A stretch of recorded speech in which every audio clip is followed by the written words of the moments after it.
got an estate telecom rights. It's big. I represented all. I was the head of the Valley Film Association. I represented all the telecom. This was on Christmas Eve. I was on the stand for 5 hours. Getting and it passed. It's like 3 hours in, it's like, I'm not making my flight home on Christmas Eve. Luckily, I got another flight. It's like, other problems with Christmas Eve. Carson.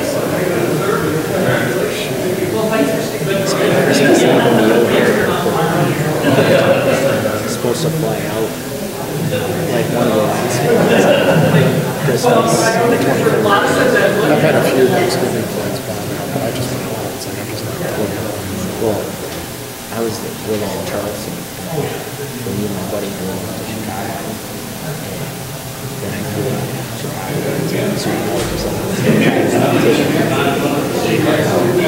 flight to Charleston, well, I got there for 2.5 hours early. I walked the last mile and a half, and I couldn't get through the check-in. Yeah. And I missed, like, basically by the time I got my ticket, they were calling final boarding, and I still had to get through security. So I had to fly standby for the whole day. And then I flew out on the last flight. So I spent the night of the 23rd there, and I flew out at 10 p.m.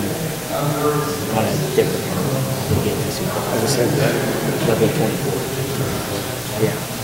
Because you would actually go visit. Well, I finally told him, I said, you either give me the ticket right now, or I'm going to because I can be here for 6 o'clock in the morning, so I'm not spending the night.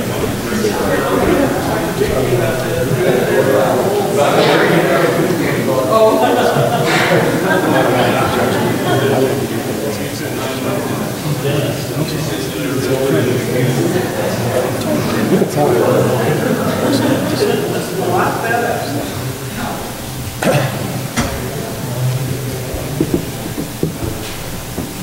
Well, thanks everybody for showing up tonight on the business case feasibility study. A little bit of housekeeping. I think I've pretty much told everybody, but if you have a question, because it's being recorded on the city website and also being streamed live, if you could either go to the podium and ask your question for the record, or if you want to write it down on the sheet I gave you, I'll read the questions on that.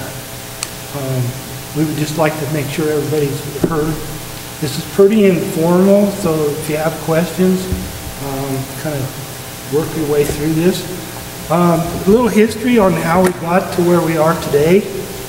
In 2001, the city built the city service center, and it was too expensive to connect City Hall to the service center by way of lease circuit. So we started with the fiber project at that point. That was also the time when PathNet started the tri-state route, and they started digging from Lebanon Road down to the CenturyLink central office, and they asked us if we wanted to jump in the trench with them. We said we did, and we put conduit in there, and then we thought, what do we do with that? So that was the beginning of fiber in Cortez. 2003, some of you might have remembered the term M&T, multi-use network, that the state put in. That was actually a $20 million fine against Quest at the time for poor service. That project was supposed to bring connectivity to each county seat in the state. So that would have been 64 nodes in the state. They ended up only building 17. During that, we got a little bit of grant money out of that, and we connected up the county buildings, school district schools in town, the hospital, and the remaining city buildings. In 2011, Region 9 got a grant for $4 million and this side of the mountain from Mancos across. We got $1.375 million to build fiber. In that project, we put some fiber in Mancos and Dolores, but that was the beginning of the city's fiber to the business project. At that point in time, City Council looked at that project mostly as an economic development project to get connectivity to the downtown core businesses. In 2016, the city got a DOLA grant, Department of Local Affairs grant, for $1 million to finish connecting up what we call anchor institutions and middle mile. I'm happy to say that project is wrapping up right now. And this past year during the budget process in 2017, City Council authorized staff to send out an RFP for feasibility and business case study. And that was awarded to Finley Engineering and CCG Consulting to do that study. Also, as you might recall in the papers and so forth, the city has started a small pilot project where the city is one of the providers. So today we operate 3 networks, well 2 networks really. We have the what we call GovNet, which is the schools, the hospital, library, city facilities. And we also operate the fiber project, the fiber to the home. So at this time, I'd like to introduce Doug Dawson with CCG Consulting. Doug has quite an extensive experience. And also Chris from Finley Engineering. Finley Engineering, one of the top engineering companies for communities this size. They get into power lines, fiber and wireless and so forth. So these gentlemen are the experts, so I'll turn it over to them. Thank you. Very good. So I'm Doug Dawson from CCG Consulting. We are the largest telecom consulting firm in terms of clients. We've had over 850 clients in our 20 years. It's about 250 cities. All the rest are independent telephone companies, cable companies, wireless companies. So we have a full range of telecom products. And our folks all come from operational backgrounds, so we've all worked in real operating companies and done this stuff for a living. And we do just about everything: billing systems, raise money, engineering. I mean, you name it, we have a group that does it. And so we've been hired to do probably 200 of these feasibility studies where we run the business plan analysis, so we've done this a whole lot of times. The project goal was to see if there's any financially feasible way to build fiber here in such a way that it would pay for itself. So, you know, because you don't want to build a fiber network that loses money. So is there a method to do it here where it would make any financial sense? We don't come into this project with any bias. We're not making any recommendations whether the city should or should not do it. We've simply calculated the cost of building the network, which is what Finley did. I looked at all the various financial scenarios to see if anything worked. And it's really the people of the community who have to decide if what we've shown you is worth pursuing further or not. So we don't make any recommendation that you should or should not do it. We were simply hired to give you all the facts. There is a long report that goes along with this very short presentation tonight that everything I talk about here is explained in much more detail in the report. That report, I wrote it in as plain of English I could. There's not a lot of jargon in it. So hopefully, you know, if you really want to know more about this, I would recommend looking at that report.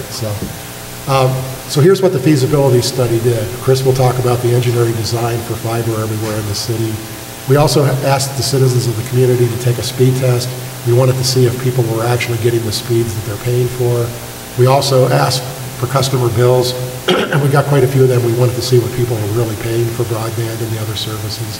As I said, we did a whole series of financial business plans. We're only going to talk about 2 or 3 of those tonight, but in the report, all the ones we did are listed in there. We also looked at the risks and benefits of getting into the fiber business, and then of course we produced the written report. You know, the benefits of broadband are probably really important to the community these days. We've really made a big change. I've been doing this for my whole life, but just in the last 2 years I've seen a gigantic change. 2 years ago when you went to a community, you heard people complaining, gee, I pixelate when I watch Netflix. That's really was their number one complaint, that I don't seem to have enough broadband to do that. In the last 2 years, that conversation has changed a ton, because now people say, I want to do 5 things at the same time. Now simultaneous streaming is where houses are. And I can tell you from personal experience that You know, I had a senior in high school last year. When her friends all showed up with their cell phones and their videos, they crashed my network. So you know, we want broadband connections that'll do everything we want to do at the same time. And nowadays, that's a whole lot of things. It's amazing how much broadband a lot of houses are using. So, and the important statistic to remember there is, since 1980, there's almost a pure straight line curve where the amount of broadband that people use in their home has doubled every 3 years. And that's both the amount that they downloaded a year plus the speed that they want. Every 3 years, that number is twice as high as it was. And so constantly people go, well, I only need a 10 megabit connection or a 20 or 30 megabit connection. And the answer is that may be true for your household today. Wait 3 or 5 years and that's going to not feel good anymore.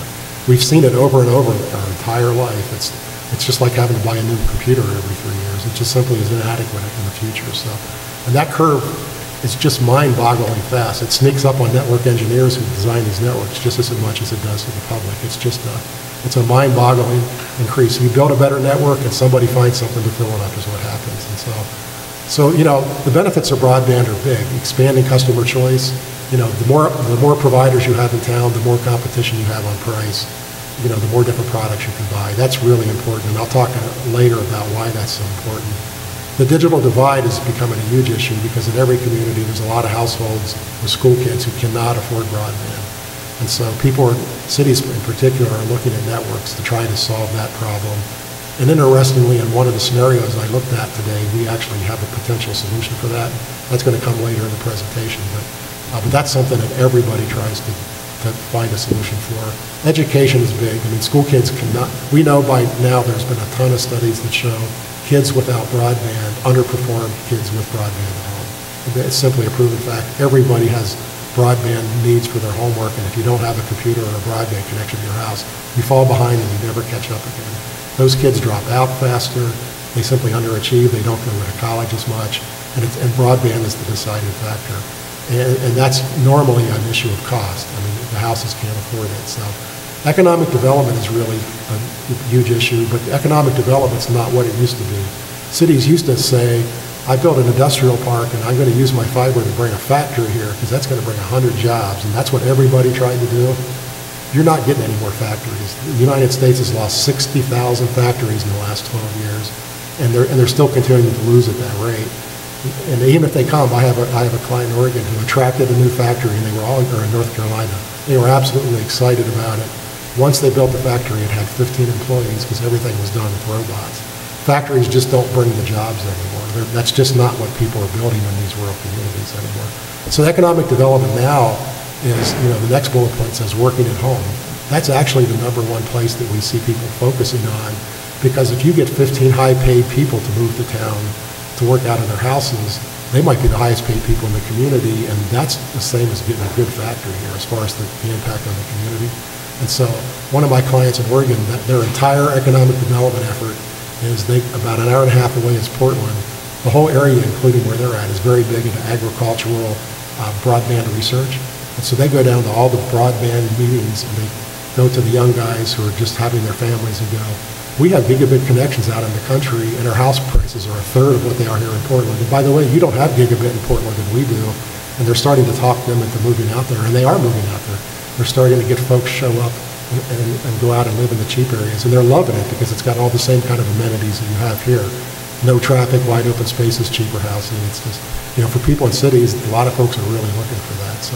So that's really a really important aspect of it. You have a really good economic development story here, and the fiber kept its osprey, right? If you didn't have the fiber, they were going to leave town. I mean, that would have been a huge downward draw in this community. That's an economic development success as well. So, and finally, healthcare is not quite there, but in 5 years it's going to be. There's over 100 companies in Silicon Valley working on technologies to allow people to stay in their homes 10 to 20 years longer. That's where the future, that's where broadband comes in, because all of those technologies require big broadband. And there's nobody in this, we're all getting older. I look around the audience, you know, I see gray hair like mine. We want to stay in our homes a lot longer. Nobody wants to go to a nursing home.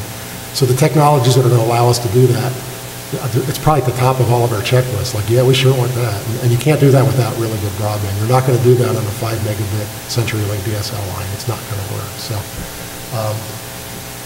there are risks, though. TDS says that they're expanding their fiber network in town to offer DOCSIS 3.1. They wouldn't tell us what the prices are, but when they have it, it's going to pretty soon we'll find out, I guess. And that's a new standard for cable modems. Theoretically, it can do speeds up to 1 gigabit. We don't know that their network is capable of that. You'll just have to see when they roll it out what it'll do, but it'll certainly be faster than what's in town today. So there is going to be faster broadband here. We also know that TDS in the past has reacted very strongly to competition. When the city of Monticello, Minnesota built a fiber network, the day after they closed their bond monies, TDS sued them for the very purpose of delaying the project, and they did. They delayed it for 2 years. And that cost the city a lot of money on their paying interest on their bonds. So it's just something to be aware of. They're not going to passively sit here and let you overbuild them, I don't believe. 5G is a big topic of conversation. Everyone's going like, we don't need to build broadband anymore because 5G is coming and the wireless is just going to take care of us all. That's not true today. Today, that technology doesn't yet exist. Even when it does exist, the technology that we're talking about that can do gigabit broadband is going to require building fiber up and down the streets just like the network we're proposing. Because all that does is it shoots the last 500 or 800 feet to the homes. And so, today's technology, you can't do speeds that fast, but they are working on getting that working, but it's probably not going to be any cheaper than the fiber network we have in the study here. We're probably 10 to 20 years away before there will be a truly cheaper version to do that. And even then, an outsider is not going to come to Cortez and build a fiber network so that they can do residential 5G. It's just never coming from outside money to a town like this, just like there's nobody building fiber to towns of this size out of their own personal money. So that's going to happen in the very rich suburbs. It's going to happen in the real downtown places where there's the big apartment buildings, but it's not coming here for a really long time. So there are operational risks. Our study says the city will be the ISP, but they don't have to be the ISP. We have a one provider model, and so that could either be the city or it could be some ISP who partners with the city to run the network. If the city decides to be an ISP, they have a lot to learn. They have not been in the residential broadband business before, so there's a big learning curve there to make sure they do it right. So there's always the operational risk of messing something up and not doing it well. The good news is this has been done hundreds of times now, so if you get the right people to help you, you can avoid most of those pitfalls. And then lastly, cities don't have a good track record of selling things to people. They're not good at selling products. That's why they're in government. They're not entrepreneurs, and so a city has to at least get a couple employees on staff who have that mindset if they want to be successful. If you look at the handful of fiber projects that have failed, they failed because they didn't know how to sell. That's the number one reason that kills these. If you don't get enough customers, it doesn't pay for itself. And so you can build the best network in the world, but if nobody gets on it, it's not a good deal. So there's a lot of consequences if you don't build fiber. We absolutely know that we're going to start seeing broadband prices nationwide start climbing. What's happened is all the very large ISPs, CenturyLink, Comcast, AT&T, Verizon, Charter, they all are now hitting a dead wall. There's no more broadband customers being added to their networks anymore because the whole country is at an 84% penetration of broadband. For the last 15 years, every year their earnings grew because they were adding 1 million new customers a year, so their bottom line looked awesome. But that's no longer happening. They're also losing cable customers like crazy to cord cutting, and they're continuing to lose telephone lines. And so Wall Street, the analysts on Wall Street have told them, because Wall Street demands that they keep earning more money every year. The only way they can do that is to start raising broadband prices. The leading analyst for Comcast told them that their minimum price for their cheapest product should be $90 a month, which is mind-boggling because today it's like 45 or 50. And they're not going to go there in 1 year, but they're going to get the prices up. And when they get the prices up, everyone else is going to get the prices up. They're going to those big companies will set the new market. Now, if you have a competitor here in town, a city network, the prices may not go up here if the city doesn't raise their prices. But that's coming. That's coming to everywhere, not just Cortez. Affordability, again, as those prices go up, more and more houses aren't going to be able to afford broadband, so the digital divide is going to get bigger. How many folks already can't afford broadband today? If it goes up $20 and $30 and $40, they're just not going to be able to buy it. It doesn't matter if they want it or not. And then finally, we know in this market and in general, the cable companies are going to become a monopoly. CenturyLink has made it clear in the last 2 months that they are essentially backing out of the residential broadband business.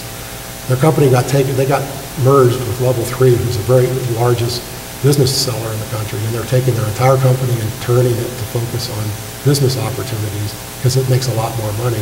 And they've said, we will no longer make investments that are infrastructure returns. And what that means is they're not going to build the last mile. Last year, before they made that decision, they built 900,000 lines of fiber to the home. So they were on the path to do a lot of interesting, expansions of their network. That's all going to stop, and they're not going to put any more money into these rural DSL networks. So they're just going to die. It could take 2 years, 5 years, 7 years. At some point, they're just going to turn them off, which means the cable company will be an absolute monopoly here if no one else builds a network.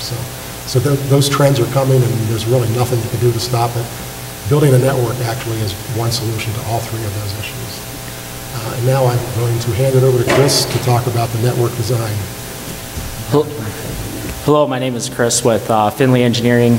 We operate about 9 offices across the U.S. and have worked or are currently working in almost all 50 states. So we primarily do fiber telecom builds, but we do some wireless power and other type of network designs. And for this scenario, we really looked at building fiber to every home and business within the city limits. Building fiber really is the 50-plus year asset that will allow a quality broadband product to be delivered in the long term. And one of the major things that we looked at was the existing fiber network within the city of Cortez, and we really tried to leverage that as much as we could to keep the costs down. We selected a PON technology, which is basically it's the cheapest way to deliver gigabit services today. It's a passive system that utilizes splitters, and it actually splits the laser up into multiple subscribers. That helps keep electronics costs down. Those splitters would be housed in neighborhood nodes. You might see similar to the existing telecom cable boxes you see on your street corner today. They'll just have different equipment inside of them. We looked at a couple different ways to build the network. The primary 2 ways that you would build a network are either an aerial on the existing electrical pole lines or an all-buried network. Typically we see aerial networks be quite a bit cheaper than an all-buried network, especially in an area like Cortez where there's significant rock in the soil that needs to be dealt with. In Cortez, the southern part of the town has quite a bit more rock, and to drill through that rock gets pretty expensive, or you can go at a shallower depth, but you'll run into higher operational costs because that fiber is more likely to be cut. And what we found out was there's a huge issue surrounding the poles in town.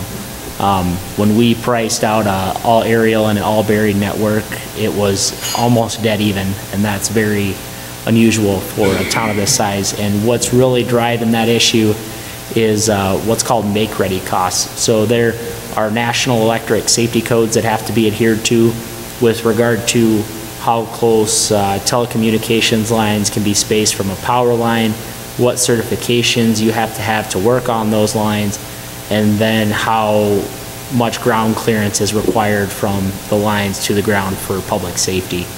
And when we talk to the power company, which is Empire Electric, they are in the middle of a 10-year project that would replace almost all the poles in town. So you have a real mix of where the poles have been replaced. We can go down there in most cases today with minimal costs.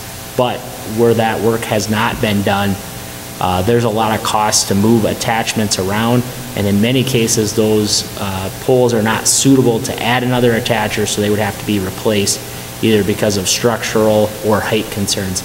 And all those costs would be borne by the new attacher, which in this case would be the new ISP or the city, and that's really a deal breaker in this case. If you had to pay both those costs, you'd just go ahead and bury it, because a buried network is a lot more reliable and you're not paying ongoing pole attachment fees. So we had to go back to the drawing board a little bit, and what we came up with was a scenario where Cortez has a lot of back alleys. So where possible, we would construct new pole lines on the opposite side of the alley, and that shaved almost $2.5 million off the final budget. So that was a significant cost savings. That's a very preliminary number. we would want to do more engineering, more boots on the ground verification to make sure that's an accurate number, but based on all the data we've received at this point, that seems to be a pretty good solution. In reality, you'll probably have a mix of all three types of construction. You'll have some buried. There's certain parts of town where all the utilities are currently underground and there's no poles to go on, and we don't really see any value in putting up more pole lines and kind of cluttering up the airspace. I'm sure the residents wouldn't approve of that either. You're going to have some areas where the existing poles are okay to be attached on and there's minimal make-ready costs, and that's definitely, of all three, that's the cheapest method of construction. And last, you're going to have areas where the poles are just not suitable. So you're either going to have to build a new pole line to keep costs down, or you're going to have to go ahead, bite the bullet, and take those make-ready costs. And in some cases, you might not be able to build on the opposite side of the alley because residents have built fences or sheds or whatever close to the property line, or you might not have a back alley situation that allows for equipment to get in there and place those new poles. If you've got what we call back lot, where people's backyards butt up to each other, there's fences, there's sheds, you can't run a truck down those, drill those holes, and efficiently place them in a cost-effective manner. So that would be a scenario where we might have to look at a buried, a directionally bored solution, or going ahead and taking on those make-ready costs. All right, next slide. This is the one where, this is our fifth presentation. A few people gasped when this slide comes up. Here's the cost of the network. This is not cheap. So, and they all buried, if you buried the fiber all through town, and these numbers are at a 50% customer penetration. That means fiber would pass everyone in town, but only 50% of the people would pay to get on the network, and they would get the fiber dropped in their house. You wouldn't build the drop to people who are not subscribers. So this just says if half the people in the town get on the network and you bury the whole thing, it's $14.3 million just of assets. There's also operational losses for the first couple of years until you get the revenues up. There's also operating costs to cover. There's a lot of debt costs to cover. So this is just the cost of the actual assets that have to be built. As you can see, the big number is fiber. That's $8.3 million of fiber just to get it up and down every street in the city. The second scenario, the only real difference is using those poles in the alleys. And so that drops the cost of the fiber from 8.3 million to 5.8. The fact is, because of some of those things he talked about, it probably won't get quite that low. There's going to be some alleys where you're not going to be able to use this method. So the numbers are going to be somewhere between these two, but it's probably going to be closer to the lower number. We've looked around enough to see that there's a lot of places where that will probably work. But these are big numbers, and the real thing that drives these numbers is the cost of the fiber, and that's because in this city it's the rock and all this sort of thing. Burying fiber here is more expensive than burying it in many other places. So that's, this is a big hurdle to get over, is to just paying for the cost of the network. So, and by the way, all of this stuff is in way more detail in the written report. So, there will not be a quiz at the end here, but we have all sorts of other tables and numbers, and so, we look at all sorts of different scenarios. Again, we looked at two different business models. The one is there's a single provider, as I said. We assumed that would be the city, but it could be somebody else. It's the same model regardless of who does it. And then open access, which would be you build the fiber network and let multiple ISPs get on the network and compete with customers, so that you have more choices between multiple ISPs. Those are the two most common models being looked at in Colorado today. There's a lot of cities in Colorado looking at fiber today. There's probably a few dozen of them. So those are the two options that everybody looks at. This is the financial result. At the top, it's very bad news. The normal way for cities to finance these projects is with bonds. You take out a bond, which means you borrow all the money on day one for the whole project. You start paying interest on it right away. If you build this model with traditional bonds, it's going to lose $19.6 million over 25 years with that all buried cost. Obviously, that's not meeting the test of this is a financially sustainable network. So that's off the table. Even if you go with the lower network cost we showed you, that's still an $11.8 million loss. So that scenario is simply not a go. And the reason those don't work is because of the high fiber cost. That's what drives these to not make money. We work in other cities of the same size where the fiber might cost $3 or $4 million less, and all of a sudden that makes these scenarios work. So the high cost of fiber here is simply an impediment towards doing this with traditional bond financing. So that's, after this presentation, I don't imagine that's ever going to come up again. So you can't, this is with 50% of the customers, but even if you got 100% of the customers, it still doesn't make money. This scenario does not work. So never to be spoken of again. When I told Rick that, and after he got over his depression, he said, can you look at other ways to pay for the networks? And we thought about it and said, how about if we look at paying with it for sales taxes? There's a very interesting phenomenon in this city that 3/4 of your sales taxes are paid by people who don't live in the city. You have a lot of tourists and a lot of visitors who shop here, and they actually pay 3/4 of all the sales taxes collected here. And so we said, what happens if we fund it with sales taxes? And these would be temporary sales tax increases. They're not permanent. So the three scenarios that these numbers work for would be something like, and these are not exact, so you don't want to quote these, but they're in the range of the right number. It would be something like a 1% sales tax increase for 5 years, a 0.5% sales tax increase for 10 years, or a 0.25% sales tax increase for 20 years. In all three cases, when that period is over, the sales tax will go away. With that scenario, these things now make a lot of money because the fiber business no longer has to pay for the financing costs. The sales tax pays for the financing costs. And so all of a sudden, the projects that we're losing all that money above now make money. So the all-buried scenario makes $9.4 million over 25 years. And it's $11 million if you go with the cheaper construction. That would be true excess revenue for the city because our models have already considered having to replace the electronics over time and all those maintenance costs to keep your network running. So that's already in our numbers. That's all covered, and after that, you still make these kind of profits. Those profits could be just set back to the city coffers. They could be used to lower prices. You can just buy the prices down. Our models assume that the lowest price broadband product is $50 a month, and it's a very high speed. We don't have a specific speed, but we have 3 tiers. They would be fast, faster, and incredibly fast, probably gigabit. And so, you know, these are a very different scenario. All of a sudden, there's a scenario here. This is only the second time we've looked at this scenario. We have one other client who's Cook County, Minnesota. If you look across the U.S. map and you see that little blip that goes into Canada, that's Cook County, Minnesota. They are at the ends of the earth because they're up along Lake Superior, and they had no broadband in their county, so they decided to pay for their network with the sales tax increase. No, we've not seen anybody else do this before. They also have the same phenomenon where almost all their sales taxes are paid by outsiders. It's a very big tourist area. Finally, we looked at open access, and it was just miserable.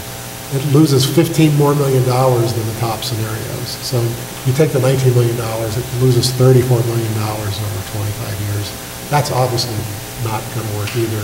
There's 2 reasons for that. In the open access network, the way that works is there's a bunch of ISPs in town who are going to serve residences. You charge them roughly $30 a month to use the network. We know that's the price because there's about 9 other of these networks in the country that operate this way. All of a sudden, you're building the same network with that giant $14 million cost, but you're only collecting $30 a month from the customers, and that just doesn't pay for the network. It just doesn't even come close to paying for the network. All 9 of those companies that I said are in the business have never, ever paid a penny towards their network. This is a permanent subsidy situation if you build an open access network, so that's off the table as well. So the other issue that you get into is because you charge them $30 a month, they do what we call cherry picking. They're only going to want to get customers who spend $75 or $80 or $100 a month. They don't want to sell to somebody who wants a $40 product because they don't make any money on it. So they just don't sell to the lower income folks. So those 2 things mean you just don't get very many customers on the network. So again, now that sales tax scenario, and this one surprised me. It's the first time I've ever run across this in a study, but I said, hey, look at the money this thing makes. This opens up the idea that you could actually solve the digital divide in town. You could build those networks, now build them to 100% of people, because even there you add a couple more $1 million of build costs, but it's still very profitable. You could then give everyone in town, because they've agreed to the sales tax increase, you could give everybody free broadband at some slow rate, like 5 megabits a second, and you could give everybody in town a gigabit connection to everybody else in town, which means school kids would have a gigabit connection to do their homework. And this would be free. It just comes along with being a citizen here. So every house would get this. It's debatable whether you probably would not do that to businesses. It's like, now you have to pay. But you would do that to all the residences in town. And And that would solve your digital divide. Now, you still would have to find computers for some of these low-income folks, but getting the broadband connection is the hard part. So under that scenario, you would build everybody. Now this starts to look like a utility. Everybody has a free broadband connection. So now this starts looking like a water system or something like that. You build it all once up front, and the only time you ever construct again is if somebody builds a new house. I mean, you're done on day one of building a network, so for year one after you build it. So it's just a very interesting scenario, and I was not expecting to find that. But it turns out that would actually work very well. So that's an interesting twist on this, that you'll be one of the 3 or 4 cities who have found a digital divide solution if you decided to take that path. So again, the key findings of the study, we found that almost everybody in town is getting slower speeds than what they're paying for. 5 or 10% of the customers are getting the speeds they pay for. Whether it's TDS or CenturyLink DSL, they're mostly they pay for 5 megabits, they get 2. They pay for 30 megabits, they get 10 or 15. Most people on the speed test were not getting the prices that they paid for. And this varies across the country. We just did a study in a city just 3 months ago where almost everybody was getting what they paid for. So these networks here are simply not in good shape. That's just the way it is. And so when people say, well, I have a 15 megabit connection, well, not if the speed test tells you have a 5 megabit connection. You're paying for a 15 megabit connection. You're just not getting it. So we also looked at the bills, and the bills were the most interesting pile of bills we've ever seen. We couldn't find 2 people in the town paying the same price for anything. These 2 companies make deals with every one of them. You call up and they work out a price with you. I mean, seriously, we couldn't find customers with the same price packages. We had a couple hundred bills. I would expect half of those to be a standard package. We didn't find any standard packages. I mean, some people have a little tiny $2 discount. We found one customer with a $100 package who paid the $400. The next bill was another person with exactly the same products, and they had a $50 discount. So some people are much better negotiators than others. You all need to write that down and go home and call these guys. So, that person is who we want to help negotiate this fiber network, because they're good. So. But the prices were just all over the board. So I can't answer the question, what's the price of broadband in this city? I have no idea, because everyone pays a different price. You all pay a different price for telephone. You all pay a different price for cable TV. It's kind of amazing. I've never quite seen anything like. We always see some differences, but I've never seen it like here before. That's not necessarily bad, because I think a lot of folks are getting pretty good discounts. So that's actually good for them. So there's not many folks paying the full list price. So that's actually probably a good thing. We know that paying with bonds doesn't work. We do know that the sales tax offers a really interesting set of scenarios that are certainly worth looking at harder. We know open access is terrible, and we know the polls are a huge issue. So what do we do next? The next thing you need, I just made up the 50% penetration. That's based on nothing except I've worked in hundreds of cities. It's like, that's a reasonable level of customers that you might get over time. So I just made that number up. I have no knowledge that that's a good or a bad number. The way you find out if it's a good or a bad number is you do a statistically valid scientific survey, and we ask everybody in town some really well-written questions about whether they would use the fiber network. And also, in this case, you probably want to ask them if they're willing to pay a sales tax increase to get this fiber network. That's going to tell you if there's any interest in this town. This study just says, here's how it could work. If you get an 80% positive response on that, there's a lot of interest. If it doesn't even get 50% of it, you'll never pass a bond issue. So that's the absolute next step that you need to take. We need to find out if there's actually interest here. We have no idea. These surveys vary from about 35% yeses in some markets to, we've seen them as high as 90%. I have no idea where that would come on here, because I never have any idea. The point is, you ask a whole lot of people, so you finally get a believable answer. As Chris said, they need to do more engineering. We usually walk in here with pretty good numbers, but to have a $2.5 million difference in the network cost, we've never done that before. We got to pin that number down better. So there's a little bit more engineering needed to be done to actually pin down the cost of the network if you're going to get it all serious about it. The city's attorneys already start looking at the possibilities of how you go about doing sales taxes. It's just a real legal bunch of requirements. So he's starting to look at all that stuff. There's obviously, you need to look at the digital divide scenario if you're going to do this. If you're going to build this fiber network, you might as well give strong consideration to give it to everybody else in town. That's a phenomenal opportunity that I've never been in a public meeting and told people that was a possibility before. So it's really interesting. option there. There's going to be a lot of community education. Folks are going to have a million questions about this.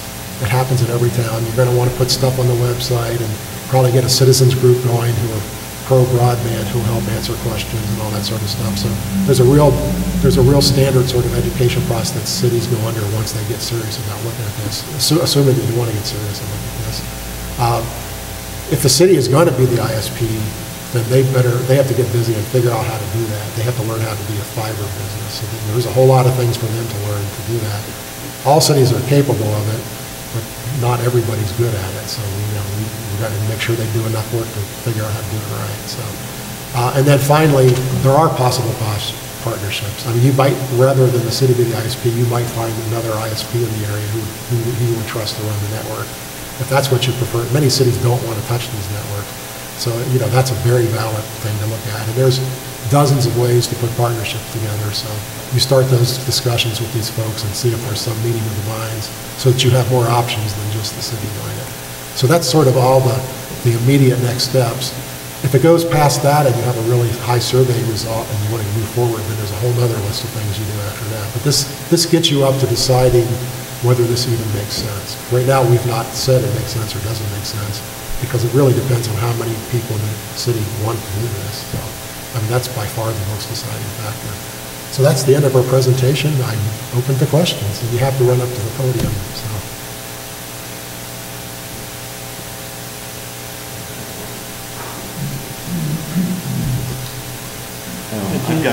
Could you state your name and address for the rest? Do I have to, Rick?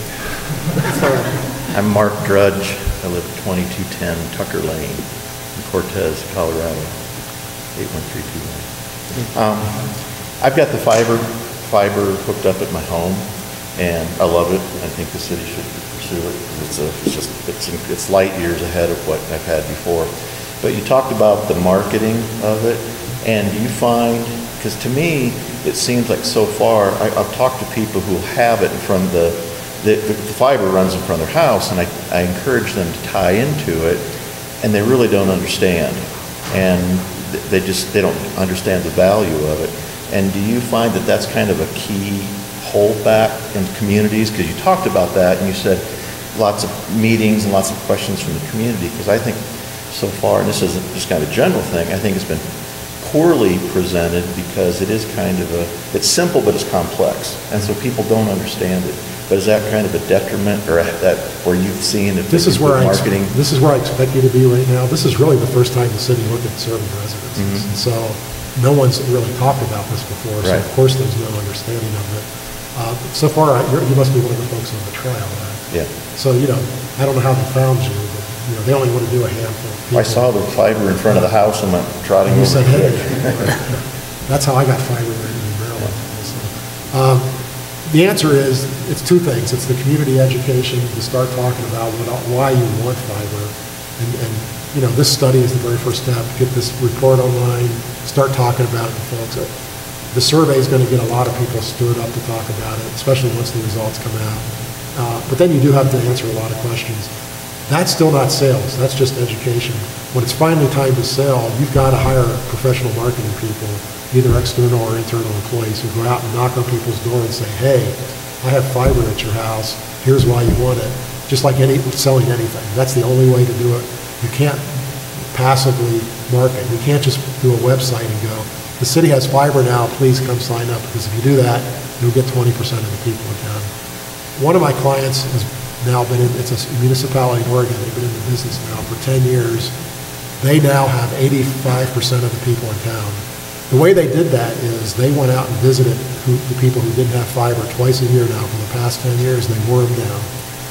They started out with 20%, 30%, 40%. Pretty now 85% is they have everybody who wants broadband. There's not many people left who don't have it anymore, because the other houses that don't have it are people who don't want an internet connection. So that that's how you do it. You have to have a very methodical sales process, and if you do that, we know from it doesn't matter whether it's a municipal business or commercial business. If you do sales the right way, you get the customers.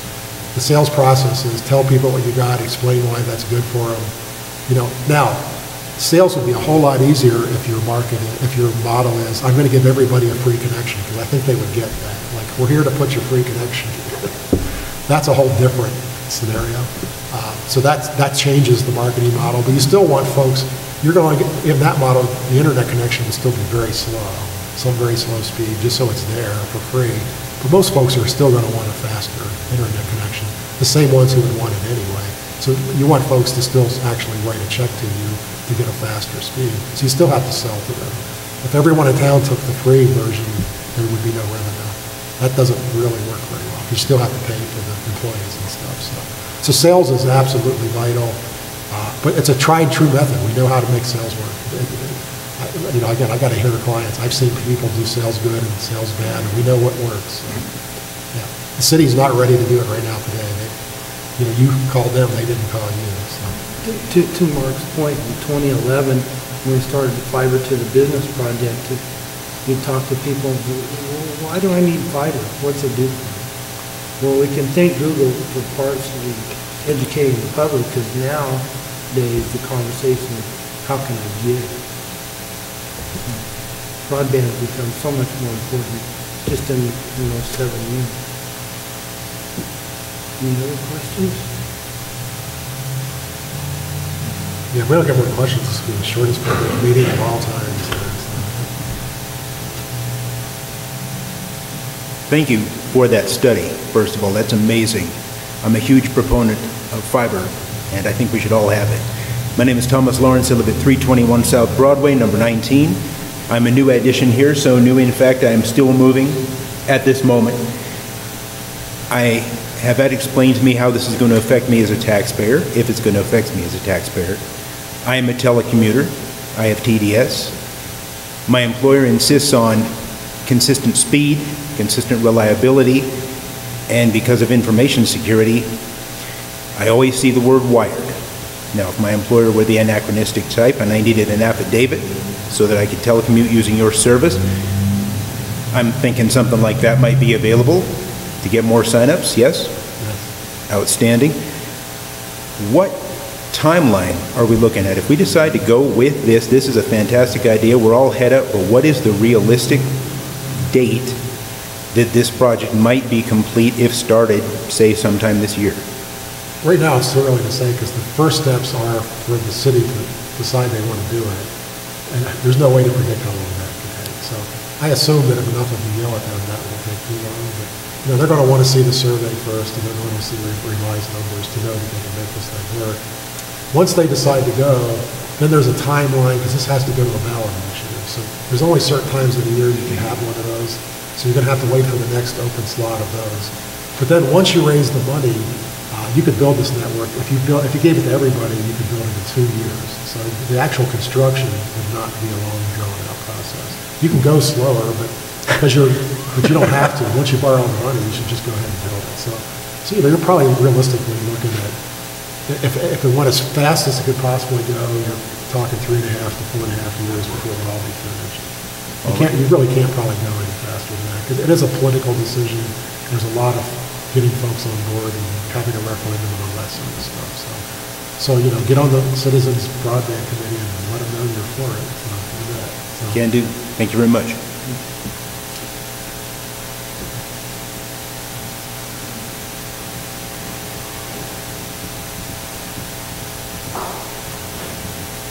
Rich was going to ask a question, but did any of you put comments in the box that you wanted me to read?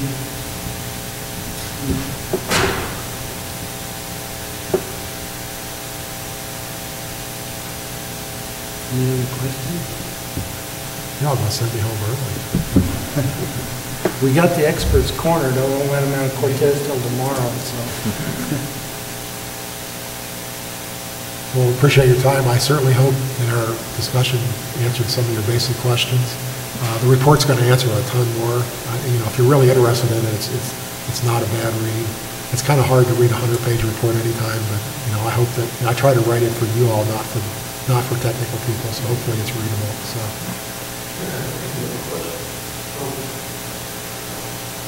So what is the next step then? Where does the city go Now, The next step is to do those first 2 bullet points, get the survey done. get the survey, and to is do that a going to better- happen? The survey is going to go out? Well, it has to be recommended to the city council. We talked to them, we met with them last night, but it has to formally be approved, I believe. But I'm pretty sure that'll happen, but I don't know that. Yeah. Okay.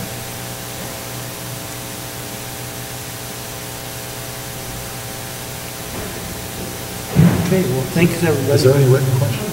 Oh, there is. There is written questions. There's mostly comments, I believe. We don't have to read those.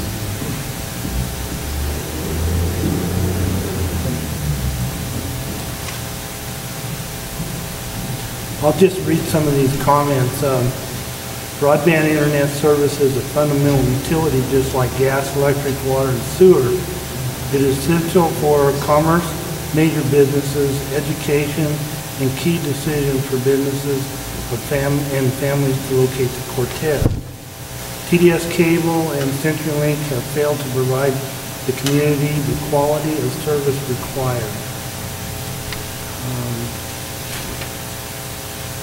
Another one, I have 12 different things connected to the internet, from computers, televisions, and security cameras. I think the average in the United States now is like 9.5 devices connected, something like that. I was challenged by my daughter. She goes, well, we're an internet house, how many devices do we have? And I guess 20. I counted, we had 42. We have everything you could ever connect to the internet. So it was sort of, that number surprised the heck out of me. So that's the first time I found out that we have a smart washing machine. Like, are you kidding me? And I think we've answered this one, how will this affect me, the local taxpayer? I think we've kind of covered that one. Well, not really, because what you'll eventually want to come out with is, if there's a sales tax increase, here's how much you would likely pay a year, here's the benefit you would get, and that math has not been done. So there's still definitely work to do there to figure out how that works. So if you have any other comments, just put them in a box over there, and I'd like to thank everybody for coming. Oops, excuse me. My name is Karen Sheik. I live at 1013 South Cedar Street. This is my 3rd time hearing this presentation, and I think the one thing that is probably my biggest takeaway from this is the realization that for those of us who live in a rural community, the providers that we have here may be pulling out in the near future. When I say near future, in the next few years. We've had a hard time getting providers to come and provide the level of service that many of us would like to have. I have heard ever since I've lived in this community, and that's been since we actually moved to town in 1980, that we'd really like to have jobs here so that if our children chose to come home, they could do that. Fortunately, we live in an era now where the technology, if you have a job that is not location specific, the technology, if you have the infrastructure to support it, will allow people to be able to do that. But you have to have that infrastructure. CenturyLink has not provided that. I don't see that TDS will. I don't see anybody else jumping on the bandwagon to come to our community to do this. If it were a highly profitable endeavor, they would have already been here. And so at this point, what I'm looking at as a citizen and a member of the Cortez City Council is that if this is going to happen, we're going to have to do it. We're going to have to think about it and plan for it and make it happen. Nobody likes the idea of taxes, but in this case particularly, this is an investment in our future. It's an investment in us as a community, an investment in our children. It's a tax if everything works out as these gentlemen have proposed. It's a tax that has a beginning and an end.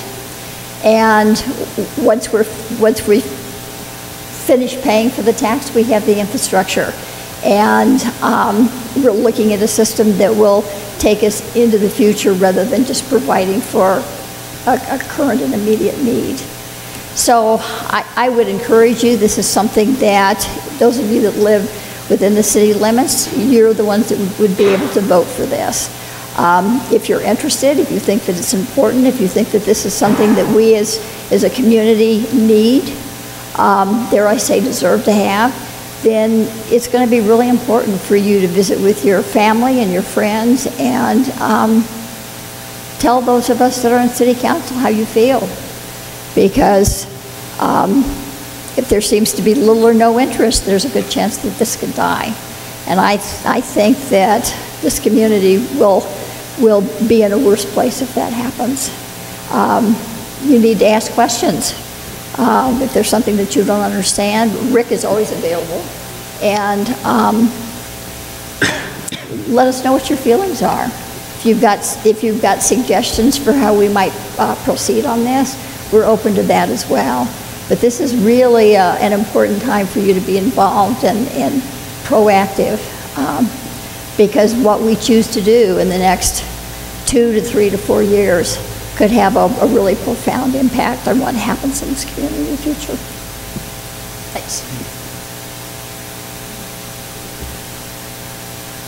I would just comment too that it's been a busy day. We had a meeting with the current service providers that are on the network this morning.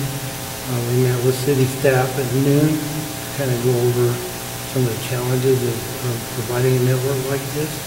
And then at 2 o'clock we had another presentation where we met with representatives of the government network, schools, hospital, and county and so forth. And then we've had this meeting tonight. As was mentioned, we had the presentation to City Council last night, so we've had a bunch of meetings. Yeah, they're worn out my voice. I'm pretty much done here. So if there's any other comments or questions, if not, we'll hold it up. Thank you all. Thank you. Thank you.